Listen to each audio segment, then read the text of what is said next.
Now, a week ago, I made a video on how to double gun, and a lot of sword swimmers are, well, let's just say bad at the game. A lot of people just don't know how to use the sword.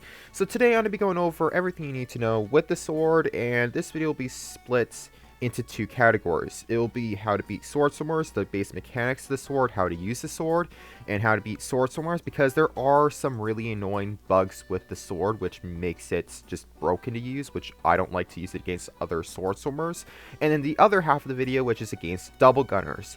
I really shouldn't have to make this part, but for some stupid reason, not a lot of people actually know how to beat double gunners, so we're going to go over that part too.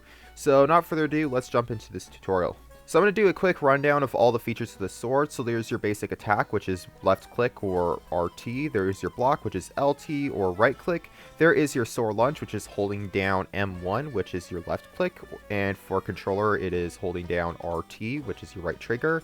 And then there is your bunny hop. Now, a lot of people actually don't know about the bunny hop, surprisingly. So bunny hopping, or just hopping around with the sword, is when you block, you move a direction, and you jump. And it's really not that hard. It's really easy, and it's going to be something you're going to be using very often. Now, those are all the base mechanics with the sword. However, there's a few things you should know. For one, just doing your normal sword lunge by holding M1 or RT is inefficient. You should never just do your normal sword lunge.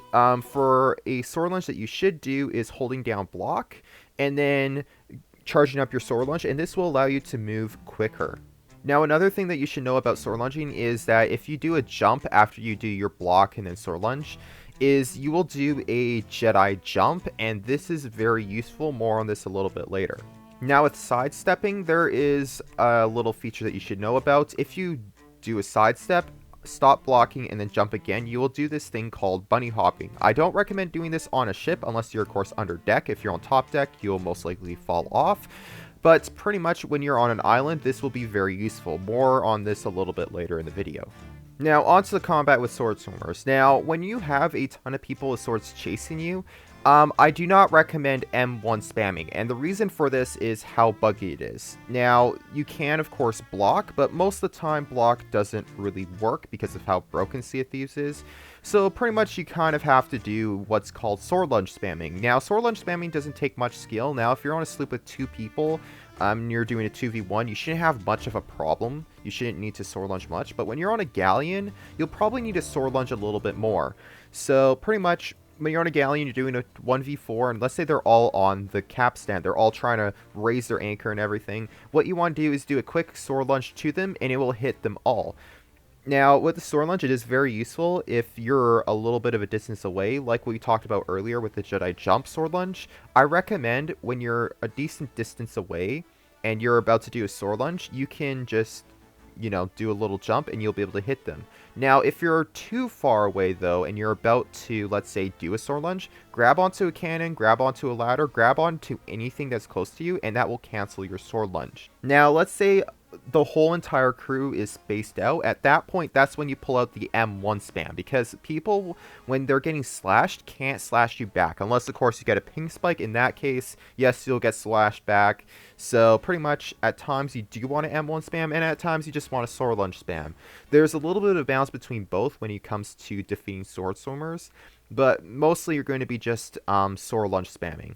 Okay, on to the part where you guys learn how to beat double gunners. Honestly, I shouldn't have to make this part of the video considering, the sword is ridiculously overpowered and it's really easy to beat a double gunner. Honestly, it's extremely easy. But I guess there's enough noobs out there that just don't know how that I have to make this part of the tutorial. And, well, Papa Puppy needs a new computer, so I guess I'm making this part of the tutorial.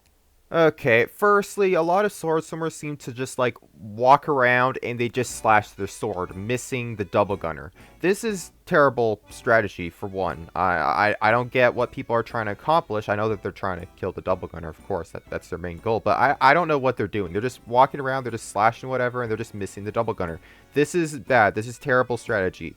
Now, when you see a double gunner don't whip out your sword, just start slashing, because they're going to be bouncing around, they're going to be juking you by going over some of the geometry, and the geometry in Sea of Thieves is absolute crap. So you're going to be having some of those problems. When you see a double gunner, sprint towards them, because they will have to stop sprinting at some point. They have to reload their guns. This is the thing. As soon as they miss a shot or a shot doesn't register, they have to reload their guns. So you have to chase them until they stop sprinting, and then you start slashing them. If they have their guns loaded, as soon as you see a blunder whipped out, do a sidestep. If you're practically kissing them, you're close enough where you're kissing them, do a sidestep forward. You can go straight through their hitbox, and you will be able to do a 180 and start slashing them. And then they can't escape you because, well, the stupid sword stun.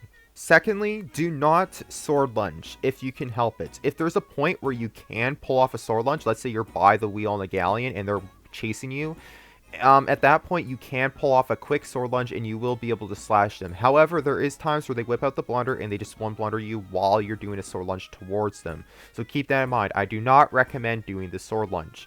Your biggest friend is going to be your bunny hopping or doing your sidestep. As soon as they miss their shots or their shots don't reg, instantly sprint towards them, block, and then start slashing them. It will instantly stop them from moving, and they won't be able to move, making the kill really easy.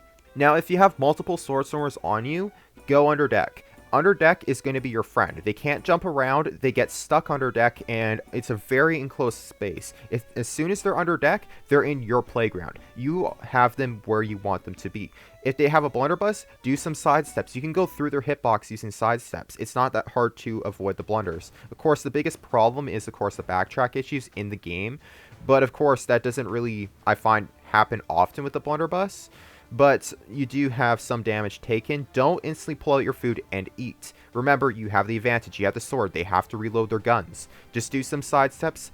Dodge those guns. Dodge the bullets. All you need to do, if they're, let's say, aiming a blunder at your face and you're like really close to them, you can just do a side step forward and you go straight through their hitbox and you can just do a 180 and start slashing them. And they can't move because, well, hit sword stun. And they just can't do anything. If you have multiple double gunners on you, just lure them into a group and just start slashing them. They can't move, they can't do anything, and you can slash multiple targets with the sword, making this a really easy process to destroy a whole entire galleon of double gunners. Now, this last tip I should have put at the start of the video, but I kind of forgot about it until I, well, started to record the outro. But pretty much this last tip is to do with controllers. If you find your turning is too slow and double gunners are just hopping around you really easily, that is your problem. You need to bump up your sensitivity quite a bit, so it's a little bit easier to do 180s, to, you know, turn really quickly and that stuff. Up your sensitivity, up your dead zone. For your controller and everything, just turn your sensitivity up really high. In that case, you'll be able to do 180s quickly, and you'll be able to beat double gunners a lot easier. So that's everything you need to know about the sword, and I'm kind of curious, what is your favorite sword skin in Sea of Thieves? Mine right now is the golden Athena sword. I don't know what it's called, but I'm pretty sure most of you guys know what I'm talking about. But anyway, I hope you guys found the video very helpful. If you did, please like the button down below. It really helps out the channel quite a lot. Please subscribe and click that bell if you're new around here. I make a lot of Sea of Thieves content. And yeah, thank you guys so much for watching, and I'll see you dudes in the next video.